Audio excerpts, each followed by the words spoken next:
gente não pode esquecer desse cara chamado Carlos Chagas, do Fritz Miller, do nosso Oswaldo Cruz, que veio antes também. E passando agora, aí sim, já fruto da Universidade de São Paulo, César Lattes. Né? E o César Lattes, ele é um cara que a gente vai celebrar agora 100 anos de nascimento dele. Celebramos 200 do Fritz Miller aí há 2 anos, né? Agora são 100 anos de nascimento do César Lattes. O cara é nascido no Brasil, em Curitiba, de imigrantes italianos, vai estudar na Universidade de São Paulo, então ele é filho da Universidade de São Paulo, e vai estudar com um físico, acho que é Occhialini, se não me engano o nome do sujeito, um italiano, e aprende física de ponta, ali na Universidade de São Paulo. Então ele já é um fruto, de novo, dessa universidade, que eu comentei aqui bem no início do episódio, com foco bastante em pesquisa.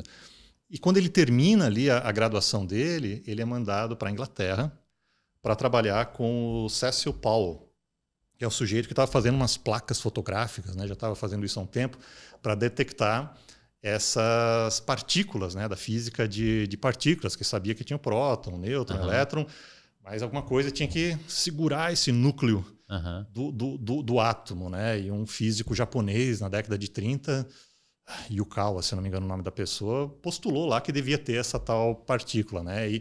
E o César Lattes vai trabalhar nesse tipo de pesquisa. E aí ele faz 2 coisas legais. A primeira, ele vai aprimorar essas placas, né? Essas emulsões aí dessas placas fotográficas que detectam, como se fosse uma foto, vamos dizer assim, né? Depois o pessoal dá uma analisada dessas partículas. E ele tem a ideia de levar essas placas para uma montanha na Bolívia, a 5.000 metros de altitude, onde a atmosfera é mais rarefeita, onde você tem uma chance maior de detectar esse negócio. E ele detecta, né, que é a descoberta do Meson Pi. E que é um dos primeiros, né, as primeiras descobertas realmente do que a gente chama de física de partículas, que eu nem vou me aventurar a explicar muito bem, tem que chamar um físico aqui mesmo para falar uma física. O que é física de partículas? Não. Mas assim, grosso modo, né, no átomo você tem um monte de... né, inclusive os prótons, né, eles têm partículas menores, né, que são os hadrons, os quarks, os mesons. Você leu essa parte no Determinate do Sapolsky? Não li essa parte, não.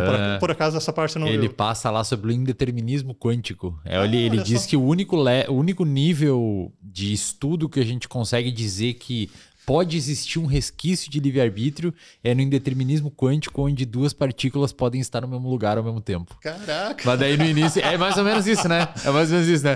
Mas aí no início do capítulo ele fala, cara, isso daqui foi um negócio... Ele escreve desse jeitão, né? Ele fala, cara, isso para começar esse capítulo aqui foi complicado, porque eu procrastinei uns 2 meses, eu não queria entrar nesse assunto, mas eu tenho que passar por ele, então peço desculpas aí. Essa coisa da física de partículas, o Richard Feynman fala o seguinte, cara, fala assim, os caras só aceitam que é assim.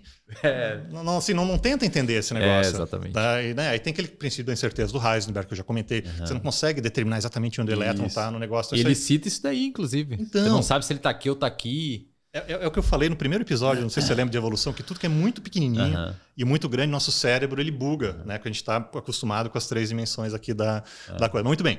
Mas o fato que você consegue ali nessas placas, você consegue a evidência dessas partículas. Como exatamente eles fazem aí, chamam uma física, um físico aí. Tem um pessoal bacana na UFSC, inclusive, que trabalha com física, né? Então isso, cara, é assim uma das grandes descobertas da física do século XX.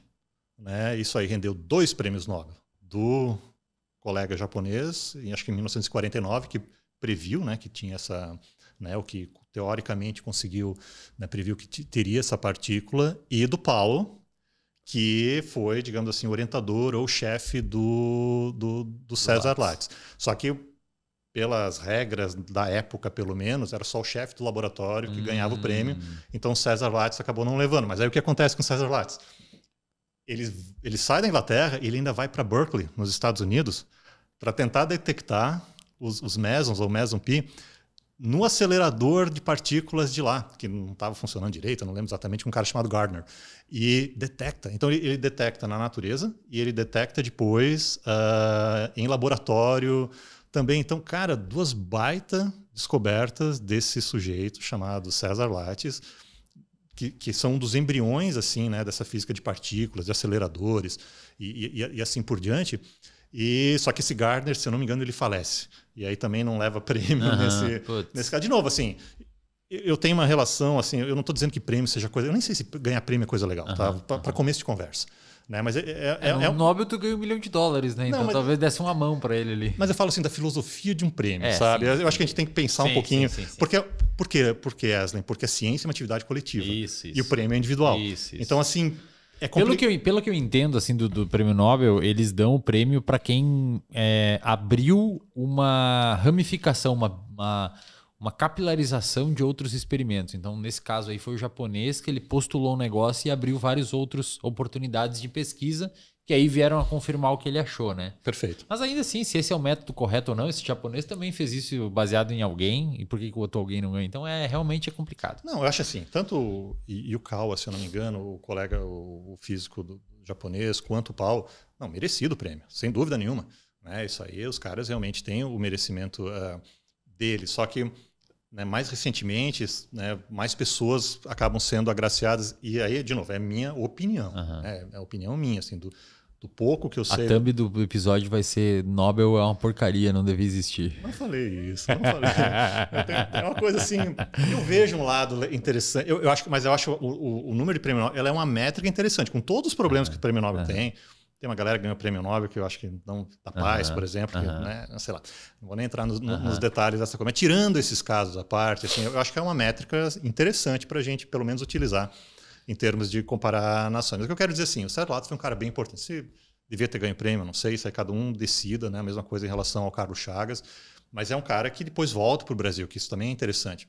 E ele ele começa essa questão da física, né? Lembrei de uma outra pessoa, o Deu de Castro Moreira, é um sujeito, um divulgador científico de física, talvez fosse uma pessoa interessante para bater um papo também em relação a essa coisa toda aí dos 100 anos do César Lattes. Mas o César Lattes é um cara importante, né? Ele é um cara assim que tanto, né? Ele é um expoente que, né? De novo, eu não estou querendo fazer um ufanismo, um patriotismo, assim, cara, a gente vive, eu gosto até da ideia de um mundo sem fronteiras, né? Mas beleza, a gente tem um mundo com fronteiras, assim que funciona, tranquilo, mas nesse pedaço do planeta chamado Brasil, a gente não pode esquecer que a gente teve pessoas assim que deram contribuições significativas à ciência em nível mundial, seja para o entendimento de uma doença mega importante, uma doença tropical, que é a questão da doença de Chagas, seja no caso, por exemplo, né, dessas partículas aí da questão do César Lattes e muitos outros, obviamente, né?